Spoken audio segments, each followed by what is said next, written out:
Olá pessoas, este é mais um vídeo meu aqui na internet e hoje eu estou aqui para falar de um tema que eu achei que havia uma oportunidade para poder discutir, algo que eu já tinha lido um pouco tempo atrás e agora eu arrumei uma desculpa para dar uma estudada. Eu vi esses meses aí, né? Eu não estou acompanhando em detalhe e também não tenho conhecimento sobre como era a situação prévia, mas eu estou vendo que está tendo várias revoltas na América Latina, seja no Equador, no Chile, não me lembro mais agora em outros lugares. Bom, Venezuela nem conta. Eu fiquei pensando, puxa vida, as pessoas estão se revoltando, estão se rebelando, e eu tinha visto algumas coisas há um tempo atrás sobre a questão da percepção da desigualdade. Então, esse vídeo vai ser sobre a questão da relação entre desigualdade social, né, financeira, etc., e a felicidade, a própria ideia, né, de como você se sente bem e como isso pode ser mensurado de acordo com determinantes sociais. Então eu vou discutir um pouquinho sobre isso, tá? Eu li uma série de artigos científicos, vou colocar todos aqui embaixo, discutindo esse assunto, para ver, né, se no final do vídeo a gente consegue talvez arrumar alguma conclusão aí sobre revoltas, manifestações populares e, enfim, sei lá, talvez possa servir para dar uma luz aí para o que está acontecendo no Chile. Antes de qualquer coisa, preciso dizer para vocês que já começou a Black Friday na Doppel e a gente tem talvez a coisa mais extraordinária que a gente já colocou para vender na lojinha. O pôster com todos os dinossauros usados naquelas 5 árvores anteriores, tá? 5 mesmo, porque agora a árvore do Saurópodes, que é a que estava faltando, já está disponível. Então agora você já pode comprar o seu kit completo de 5 camisetas com as 5 árvores, né? Dinossauros geral, né? Filogenia geral reduzida, ornitísquia, terópoda, saurópoda e origem das aves. Você já pode comprar 5 completinha. E se você usar o link aqui embaixo, você ainda ganha o pôster. Vou explicar para vocês aqui o que é. Esse pôster, ele é tamanho A1, ele é grande, ele é uma coisa linda, deu um trabalho absurdo para fazer, absurdo.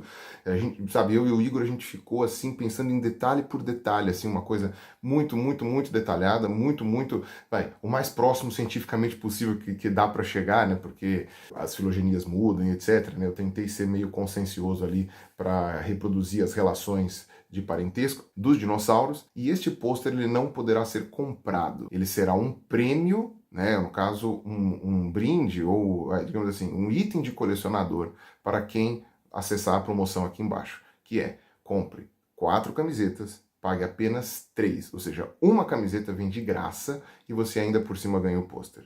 Tá? Item de colecionador, tá? Aproveitem, porque isso vai ser só durante a Black Friday. Depois você vai perder o pôster e não vai conseguir mais. Tá? Você vai aqui embaixo no link, vai colocar 4 camisetas na gôndola, uma vai sair de graça e ainda por cima vai ganhar o pôster. Porque depois o pôster vai desaparecer, a gente vai colocar ele talvez em outras circunstâncias para outras ideias que a gente está tendo, mas não vai ser para colocar à venda. Tá lindo, sério, tá lindo. Eu queria que alguém tivesse feito isso antes, tá? Meio que foi por isso até que eu quis fazer esse pôster, né? E o Igor abraçou, comprou a ideia. É essa que é a questão, tá? Isso tem um valor até sentimental para mim. E eu tenho certeza que vocês vão adorar, tá? Vai ser linda para emoldurar e colocar no meio da sala, assim, para mostrar para as visitas, assim, tipo, olha que legal, tá? Bom, então vamos agora falar sobre esse conceito de desigualdade social, injustiça social, etc. E como isso afeta os seres humanos, tá? E eu vou começar, como eu sou biólogo e como eu sempre falo disso de evolução, né, com animais não humanos. No caso, tem um experimento muito conhecido que a gente descreve lá no livro Darwin Sem Frescura, meu com o Reinaldo, né? Mais o Reinaldo que deu uma descrevida boa nesse exemplo, nesse experimento, tá? Então aqui embaixo também tem o link para a compra do meu livro, tá certo? Darwin Sem Frescura, em que a gente explica mais detalhadamente esse experimento. Mas eu vou falar por cima dele aqui, que é o experimento da Sarah Brosnan e do Franz de Waal, que é um estudioso famoso de comportamento de primatas. O que eles fizeram? Eles pegaram 2 macacas prego, né? Foram 2 ou mais de 2, eu não lembro agora qual o número, e eles estabeleceram um jeito de pegar uma fichinha e trocar por comida.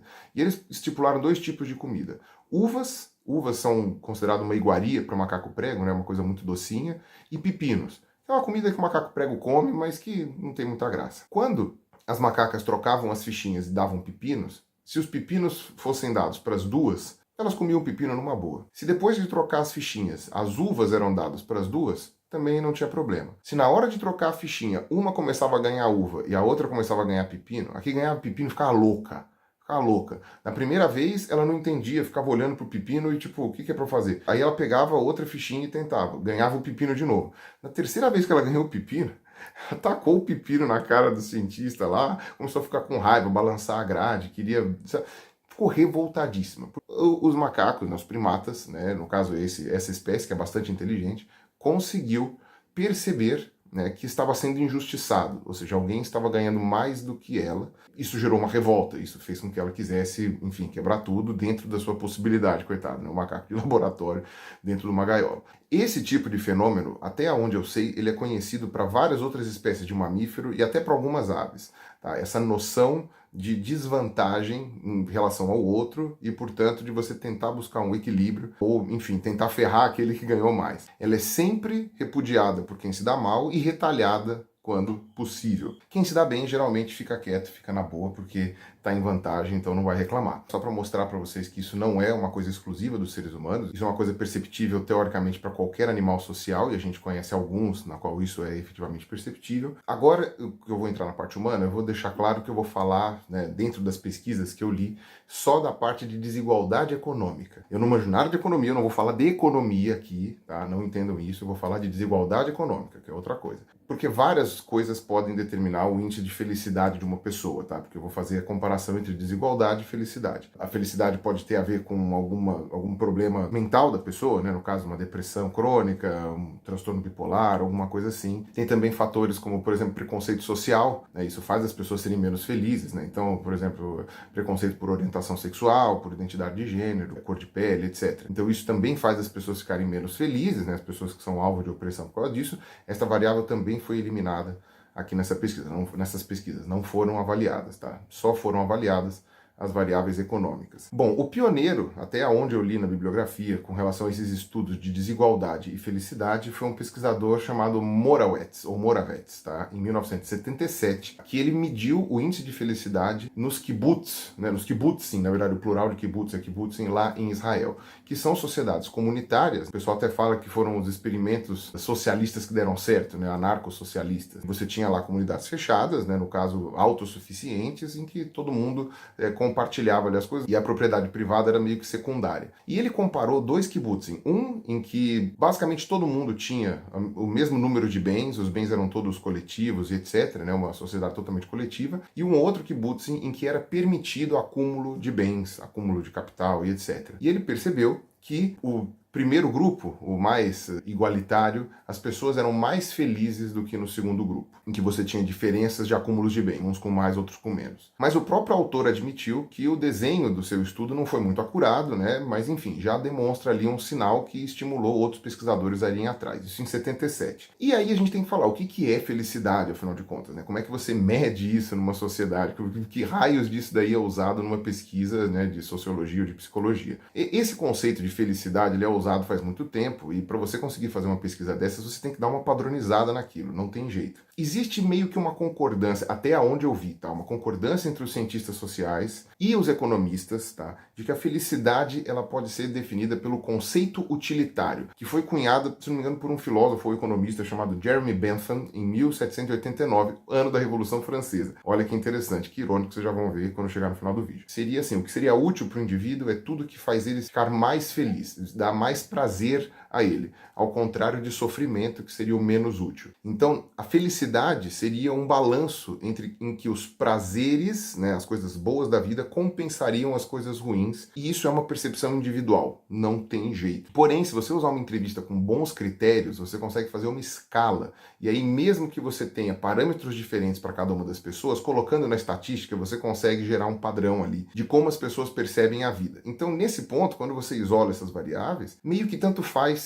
que a percepção de felicidade seja individual. Se mais pessoas na sociedade têm essa percepção, dependendo da entrevista que você faz, se for bem feita, etc., isso tem uma resposta, isso é um sinal que você consegue jogar numa estatística. Então, eu vou pular agora para 2004, quando um pesquisador de Harvard, chamado Luttmer, né, o sobrenome dele, analisou a riqueza e o bem-estar numa mesma comunidade, um bairro, né, uma vizinhança ali. E ele lembra uma frase do John Stuart Mill, que disse certa vez que o homem, né, o homem no caso da espécie humana, né, o homem não deseja ser rico, Ele só quer ser mais rico que os outros, né? Ou seja, tudo é uma questão de comparação. E ele corroborou isso na pesquisa dele. Ele chegou à conclusão de que se você é igualmente rico àquelas pessoas que estão na sua vizinhança, no seu convívio, você tende a ser mais feliz do que se você for mais pobre do que eles. Pessoas que vivem em bairros em que praticamente todo mundo tem a mesma classe social, digamos assim, é diferente, por exemplo, quando você vê bairros em que você tem gente muito rica vivendo com pessoas da classe média juntas. As pessoas da classe média tendem a ser mais infelizes. Agora, se todo mundo for classe média, todo mundo for pobre, todo mundo for miserável, todo mundo for milionário, a princípio fica igual, né? Esse experimento do Lutmer foi com 150 mil habitantes dos Estados Unidos, tá? Ele pegou dados públicos também, de várias entrevistas que o governo costuma fazer, né? O censo deles lá. E ele também compilou os dados existentes na literatura, né? Desses artigos prévios e tal.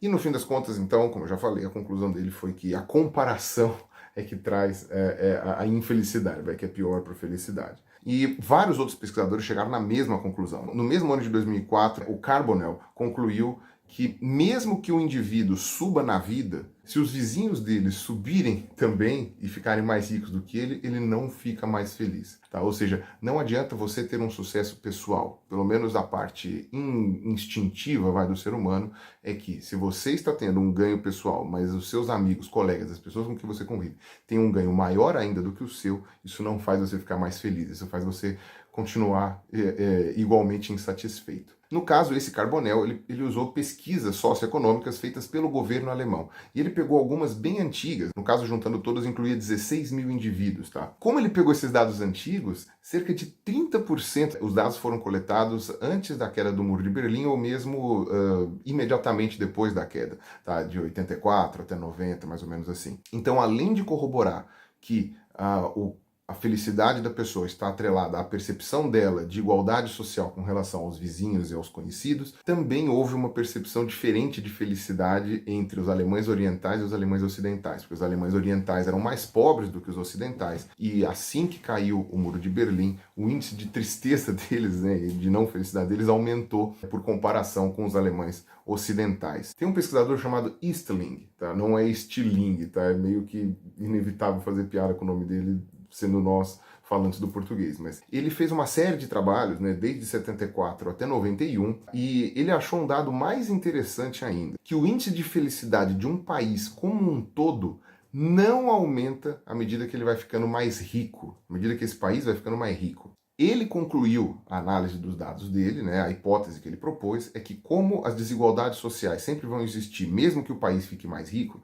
ou seja, o pobre fica menos pobre, o rico fica mais rico, mas a desigualdade entre os dois continua igual, tá? Isso não aumenta o grau de felicidade daquela comunidade, pelo menos não entre os mais pobres. Tá? Por quê? Porque você está comparando. Aí você fala, mas se o país rico comparar com o país mais pobre, ele vai perceber que ele está melhor e talvez as pessoas fiquem mais felizes. Sim, só que tem um problema. Segundo as pesquisas, a percepção de desigualdade ela é forte quando você está falando de pessoas muito próximas de você. Um país mais pobre está longe. Então, a menos que você mora numa fronteira, né, entre um país muito rico e muito pobre, as pessoas do país rico não vão sentir esta melhora, né, da vida delas em relação aos outros países. Elas só vão sentir a desigualdade existente dentro daquela região onde eles moram, no mesmo estado, na mesma cidade, no mesmo bairro, etc. E alguns autores encontraram, inclusive, alguns dados muito interessantes de que essa percepção de felicidade baseada com desigualdade ela costuma não ser tão grave quando você compara idades diferentes e graus de instrução diferentes.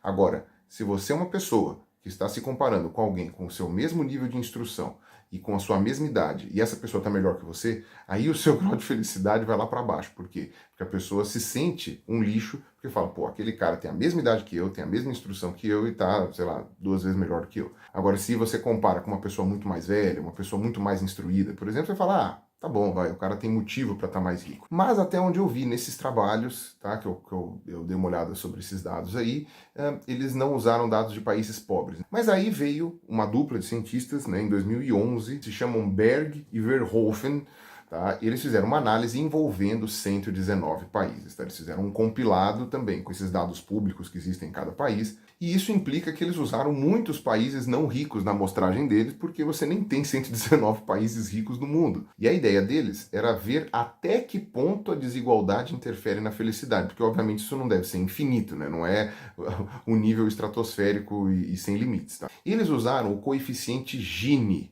tá? O GINI, que é um dos mais utilizados no mundo para medir a riqueza dos habitantes de uma nação. 0 é total igualdade, 1 é o máximo de desigualdade. Obviamente que eu acho que nenhum país tem 0 ou 1, né? Você tem números intermediários mais próximos dos extremos. E olhando todos os países juntos, o Berg e o Van Hoven aqui não encontraram nenhum sinal de que a desigualdade social influi na felicidade. Só que eles mesmos concluíram que comparar todos os países juntos, né, não faz muito sentido, tá? Você comparar a França com Uganda é a mesma coisa que você comparar a laranja com automóveis. E quando eles analisam cada um dos países separadamente, ou pelo menos por continente, aí os sinais começam a aparecer. Curiosamente, nos países mais desenvolvidos, tá, a felicidade diminuía mais drasticamente com a desigualdade. Já na Ásia e na América do Sul, a desigualdade ela gerava um decréscimo na felicidade menor do que nos países ricos, ou seja, pessoas habitantes da Ásia e da América do Sul, e eu não sei quais países da Ásia eles pegaram, mas eu vou deixar o link aqui embaixo, elas ficavam proporcionalmente menos tristes com a desigualdade do que os habitantes dos países mais ricos. E nos países da África eles não acharam correlação. Eu não sei direito como é que eles procuraram isso, eu não sou estatístico, não sou cientista social, então se você for, talvez você consiga analisar melhor os dados que eles apresentaram.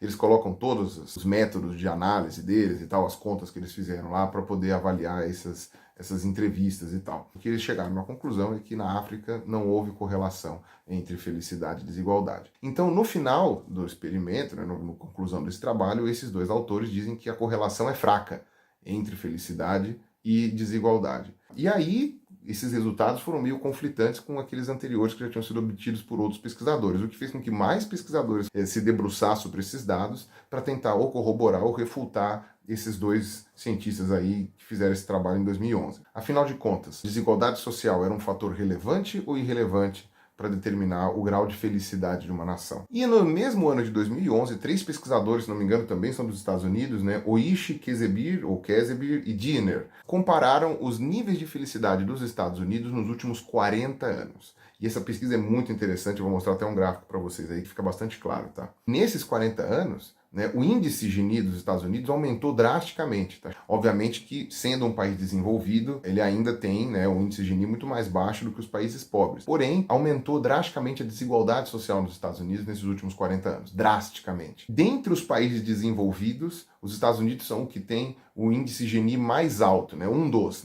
Vocês vão ver que tem que tem o índice Gini mais alto dos países desenvolvidos ou considerados industrializados. Eu já vou falar no fim do vídeo. Esses 3 autores usaram a General Social Survey. Pegaram 53 mil pessoas, né? Nessa pesquisa aí social geral aí dos Estados Unidos. E eles concluíram que não só à medida que a desigualdade aumentava nos últimos 40 anos, o índice de felicidade das pessoas baixava, como também o índice de confiança das pessoas umas nas outras diminuía junto. Eu só não entendi direito como que esse nível de confiança variou. Até onde eu entendi, os pobres confiavam menos nos ricos e os ricos confiavam menos nos pobres.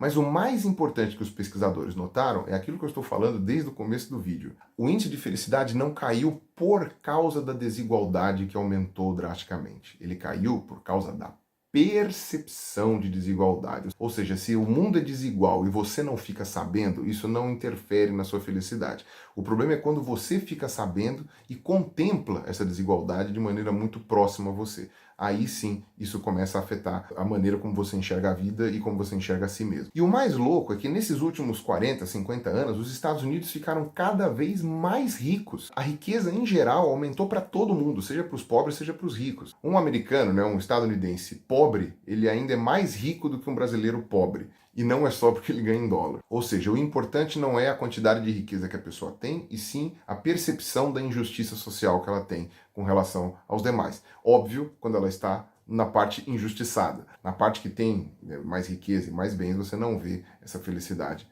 diminuir. Esses 3 autores também reconhecem as limitações dos modelos que eles fizeram do experimento deles, mas mesmo com essas limitações, eles encontraram um sinal muito evidente. Até onde eu vi, tá? Me desculpa se eu pulei aí algum artigo muito importante da área, meio que esse é o estado da arte, tá? Tem alguns autores que discordam que haja uma correlação muito forte entre desigualdade social e baixa da felicidade. Tem outros autores que dizem que essa correlação é muito forte, mas ninguém diz que ela não existe. Tá? Essa correlação existe, tá? Seja mais fraca, seja mais forte. Tá? E a maioria dos autores, até onde eu achei, concorda que ela é forte. Então agora eu vou falar de um outro tipo de ideia, uma outra hipótese, que é uma hipótese que na verdade ela começou na filosofia e só depois ela começou a ser testada do ponto de vista científico, que já foi inclusive abordada, eu acho que pelo Átila e alguns outros youtubers aqui de ciência, que eles chamam de esteira hedônica, né, ou esteira hedonística, que é um termo que foi cunhado por dois filósofos, se não me engano, que é o Brickman e Campbell, em 1971, mas que já era pincelado desde de Agostinho de Hipona, né, o Santo Agostinho, e também está presente nos ensinamentos do budismo, que é o que? Desejo não tem limites. Ou seja, quanto mais a pessoa tem, mais ela quer. O desejo, a vontade, ela não tem um patamar fixo. Se você chega naquele ponto, depois você vai querer subir de novo para outros patamares. Então, a ideia de esteira hedônica, né, ou esteira hedonística, diz que o seu índice de felicidade tende a ficar estável, mesmo que você tenha ganhos significativos de coisas boas na sua vida. Em determinado momento você ganha alguma coisa muito legal, você fica muito feliz, e depois o seu nível de felicidade meio que volta ao normal. Ao mesmo tempo que uma notícia muito triste te deixa down, te deixa para baixo por um tempo, também, depois de um período, ou a sua felicidade, né, o seu nível, né, o seu platô ali de felicidade volta para o normal também. Então, como diria minha mãe, né, não há mal que sempre dure, nem bem que nunca se acabe. Seria mais ou menos essa a ideia da esteira hedonística. E por que que essa ideia, essa hipótese de esteira hedonística ficou famosa? Porque em 78, 7 anos depois de cunhar o termo, esses dois pesquisadores, o Brickman e o Campbell, entrevistaram em torno de 30 ganhadores da loteria e 30 pessoas que perderam o movimento das pernas. E eles perceberam que depois de 1 ano e meio, os milionários voltaram a ficar tão felizes quanto eles eram antes de ganhar a loteria, e os cadeirantes, ainda que eles tivessem uma certa nostalgia do passado e eles relatassem ser mais felizes antes de perder o movimento das pernas do que agora, eles não estavam particularmente tristes e as entrevistas mostravam que eles estavam efetivamente no mesmo nível de felicidade que eles tinham antes, principalmente pelo wishful thinking, ou seja, de achar que a vida vai melhorar, que as coisas vão ficar boas no futuro e etc. Meio que a conclusão deles foi que existe realmente esse platô e que, independente da boa ou da má notícia, você vai chegar sempre naquele platô que você já tinha antes. Obviamente aqui não foi abordado se a pessoa é depressiva crônica, se ela tem transtorno bipolar, nenhuma dessas coisas que a gente sabe que pode diminuir o nível médio, de felicidade da pessoa, né? Como diria o Yuval Harari, algumas pessoas provavelmente têm um índice de felicidade naturalmente menor do que outras. E isso é chamado de esteira hedonística no sentido que nem a hipótese da rainha vermelha, de que você precisa correr muito para chegar no mesmo lugar. Só que o termo esteira não é tão bom assim, né? Que seria esteira ergométrica, né? Certo seria você usar como se fosse um termostato. O termostato vai regular a temperatura sempre naquele nível.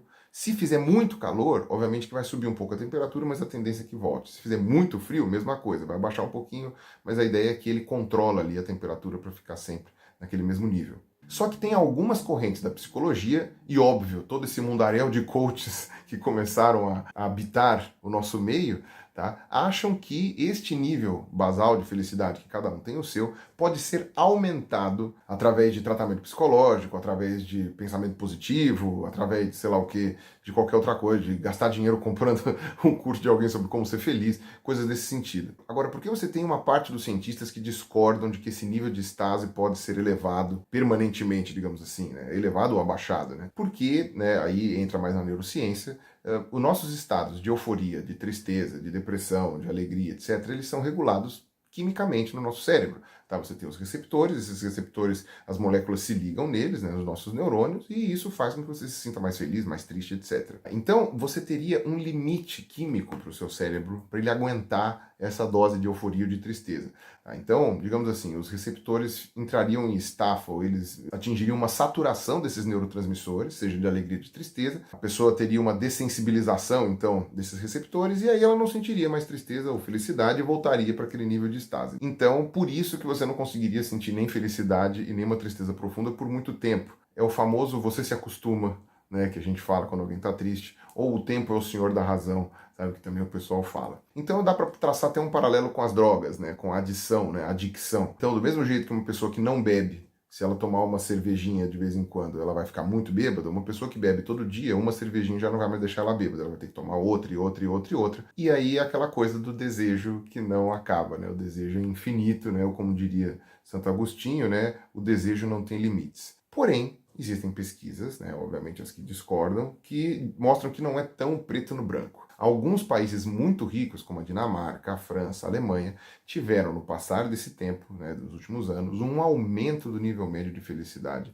dos seus habitantes. À medida que os países foram enriquecendo, não por acaso, né? A Dinamarca, se não me engano, ainda é considerado o país mais feliz do mundo. Se isso acontece, talvez esse nível basal de felicidade de fato possa ser alterado, ele possa subir ou descer. Foi então que dois pesquisadores, em 2007, chamados Gardner e Oswald, fizeram uma pesquisa com ganhadores na loteria também, meio que tentando repetir aquela pesquisa que tinha sido feita originalmente em 78. Eles compararam quem nunca tinha ganhado na loteria com pessoas que tinham ganhado pequenos prêmios de loteria e pessoas que ganharam grandes prêmios da loteria. Eles fizeram esses três grupos, depois de 2 anos que já tinha acontecido, né, o ganho da loteria, daqueles que ganharam, né, aqueles que nunca ganharam, os 2 anos, na verdade, era a vida toda, mas era o grupo controle deles. Eles chegaram à conclusão de que estes últimos, estes que ganharam prêmios muito vultosos na loteria, eles tinham 1,4 ponto a mais em uma escala feita através de um questionário padronizado que é chamado de GHQ, General Health Questionary, que inclui perguntas de saúde em geral e inclui questões importantes sobre saúde mental e sobre como o indivíduo se sente. No caso, essa escala de felicidade, baseado nessas pesquisas de GHQ, o máximo da escala é 36. Então, 1,4 pontos a mais nesse nível, estável depois de 2 anos, não é desprezível. Tá? Não é nenhum milagre, mas não é desprezível. Ou seja, pessoas que ganharam prêmios grandes na loteria efetivamente ficariam mais felizes por mais tempo, né, quebrariam essa estase, digamos assim, ou aumentariam o seu nível de estase, do que pessoas que não tiveram nenhum prêmio ou que ganharam prêmios pequenos que não mudou a vida delas. Ok, então agora que eu já fiz um compilado de pesquisas científicas na área, vamos falar um pouquinho sobre essa questão de revolta, né, de convulsões sociais que acontecem, que foi a razão que me motivou a gravar esse vídeo aqui. A percepção de desigualdade, ela é individual. Então, se você percebe a desigualdade com relação a você, você pode tomar várias atitudes. Você pode ir lá e roubar alguma coisa para ver se você consegue compensar essa diferença social que você tem com relação a outras pessoas. Você pode xingar no Twitter, ou você pode tacar um pepino na cara da experimentadora. Fazendo outro exemplo de primatas não humanos, vou pegar os chimpanzés aqui. Foi relatado recentemente, num bando de chimpanzés do Senegal, se não me engano, um impeachment de um líder chimpanzé. Diziam que ele era muito tirânico, ele era muito agressivo, ele, enfim, agia de maneira muito ditatorial. E aí houve um golpe de Estado, né? Um complô de outros chimpanzés machos que encheram ele de bolacha e expulsaram ele, mandaram ele para o exílio. Ele foi exilado do grupo. E aí uma junta de chimpanzés governou por um tempo até que eles elegeram um líder maior ali. E aí ele passou a governar. 5 anos depois, no caso 2017, se não me engano, você teve uma reviravolta ali, porque esse macho que foi expulso, que era o antigo líder, ele acabou rondando ali na região, ou tentou voltar para o grupo, não lembro agora quais foram os detalhes dessa novela. E aí, aqueles que tinham deposto ele, se juntaram, mataram ele, e depois canibalizaram uma parte do corpo. Foi uma coisa bem pesada, isso daí saiu numa reportagem da National Geographic, eu vou colocar aqui embaixo também o link dessa reportagem. Isso provando que Júlio César não está sozinho, né, nessa de ser morto num complô de pessoas que queriam tirar o poder dele. Eu não consigo enxergar muita diferença do macaco prego tacando pepino na cara do cientista. A diferença é que o macaco prego está sozinho. Se você juntasse vários macacos pregos injustiçados, talvez você tivesse ali uma queda da Bastilha, dos platirríneos, que é o grupo a qual pertencem os macacos do Novo Mundo. Tá? Não é à toa, né? A Revolução Francesa meio que começou desse jeito. Pelo menos do ponto de vista popular, tá? Eu sei que tem várias nuances, né, do que fez, do que motivou a Revolução Francesa, mas no ponto de vista popular foi a percepção da desigualdade pela população. Tá? Eles perceberam que tinha uma minoria que tinha muito, que vivia longe, né, vivia lá em Versalhes, e uma maioria que era espoliada por essa minoria para poder manter essas regalias, essas riquezas. Do ponto de vista do povo, né, da galera pobre, eles estavam miseráveis enquanto você tinha lá os reis e a nobreza toda desfrutando de um monte de rococó. Como eu falei, eu sei que tem nuances diferentes. Ali tinha a questão dos burgueses que tinham dinheiro, mas queriam direitos e tal. Enfim, eu não vou abrir essa questão. Só estou dizendo aqui que houve sim, entre os fatores que motivaram a Revolução, a questão da percepção da desigualdade. E veja, eu não estou nem aqui defendendo revoluções, eu estou aqui narrando o que aconteceu e o que motiva algumas revoluções. A desigualdade social, quando percebida e quando em grupo, tá, quando em massa, ela é uma avalanche que você não consegue controlar. E você tem um grupo que chama Organization for Economic Cooperation and Development, né, a OECD, que junta os 36 países considerados desenvolvidos, industrializados, tá, com alto IDH e uma economia estável, tá, ou seja, alto índice de desenvolvimento humano, e da América do Sul só tem um, que é o Chile. Desses 36 países, o menos desigual é a Eslovênia. O mais desigual de todos, é o Chile. O Chile, então, dos países desenvolvidos, é o mais desigual. O coeficiente Gini dele, né, o Gini, é de 0,49. É seguido de perto, obviamente, pelos Estados Unidos, como eu já falei, mas está muito longe dos outros países desenvolvidos que têm um índice de desigualdade muito menor. Então esse é um fator a se pensar. Será que isso é o que motivou as revoltas lá no Chile? Eu não sei dizer. Como eu falei, eu não sei nada da situação do Chile. Eu não vou dar uma aqui de especialista de boteco, não estudei a situação do Chile, mas a gente pode pegar alguns dados. Eu peguei aqui um artigo da BBC que saiu, da BBC gringa, dizendo que a desigualdade no Chile, na verdade, tem caído nos últimos anos. E segundo dados do governo chileno, a pobreza tem caído também. Óbvio, você tem toda aquela questão de serem dados do governo, sei lá, se o governo pode manipular esses dados, aquela coisa assim. Mesmo que esses dados possam ter sido maquiados, é o que a gente tem no momento para dizer, para a gente conseguir se basear. O salário médio no Chile cresceu pouco nos últimos anos, de fato. Mas ainda assim, ele cresceu, ele não parou de crescer. E hoje ele está em torno de $550, o que dá mais ou menos, né, multiplicando o dólar R$4, R$2.200 por mês. Não é desprezível, tá? Ainda que o salário médio do brasileiro, tá, segundo aqui uma pesquisa que eu achei de 2019, eu havia aqui, ó, a 58ª pesquisa salarial da Cato, a média salarial do Brasil está em R$2.340. É bastante alta também, está mais alta que a do Chile, inclusive. Só que, obviamente, tem muita desigualdade entre os estados mais ricos, né? São Paulo, Distrito Federal, Rio de Janeiro e os demais estados. Então, o que isso significa? Que eu não tenho a menor ideia de por que aconteceram essas revoltas no Chile, se isso é por causa da desigualdade. Então pode ser que mesmo a desigualdade tendo diminuído no Chile, ainda há uma percepção de desigualdade muito grande lá. Então isso pode ter motivado talvez as pessoas a ficarem com raiva e etc. É possível. A gente não precisa de uma desigualdade tão grande assim como a gente percebeu, e nem de pobreza, para fazer as pessoas ficarem mais tristes com a desigualdade social.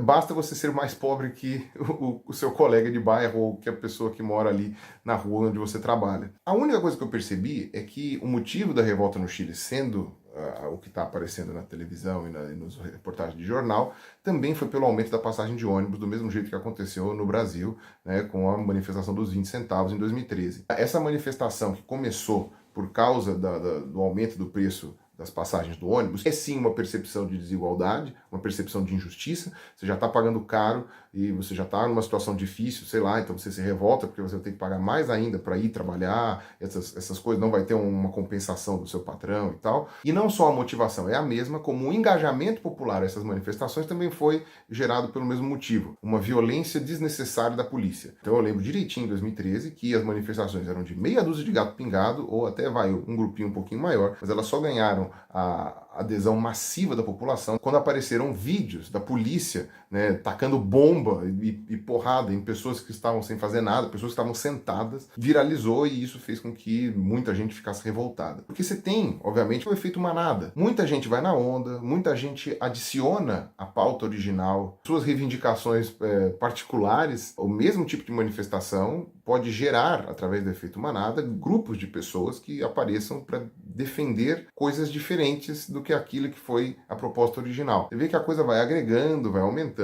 Vale lembrar, então, que se todos esses artigos que eu falei estiverem corretos, ou pelo menos essa corrente que é majoritária, o que gera insatisfação, tristeza, etc., ou revolta, não é a desigualdade em si, e sim a percepção desta desigualdade social. Eu achei que isso era uma informação legal para dar para vocês, achei que era importante falar isso para vocês, achei que talvez eu tenha acrescentado alguma coisa, e tá aqui embaixo na descrição todos os links que eu utilizei para fazer essa pesquisa aqui. Isso foi o que eu encontrei. Eu ia entrar aqui também na questão do paradoxo da escolha, sabe que quanto mais escolhas você tem para fazer, menos feliz você fica também, mas isso daí eu vou deixar para outro vídeo. Então é isso, eu espero que vocês tenham gostado, espero que vocês tenham aproveitado. Não vou me meter a besta de saber, não sei nada do histórico do Chile, do Equador, então eu não vou me meter para dizer o que é. Eu só tentei, através desse levantamento de artigos científicos que eu fiz aqui, tentar eventualmente levantar alguma questão aí sobre, né, usando como base essas manifestações que aconteceram aí esse mês, né, esse final de ano aqui de 2019.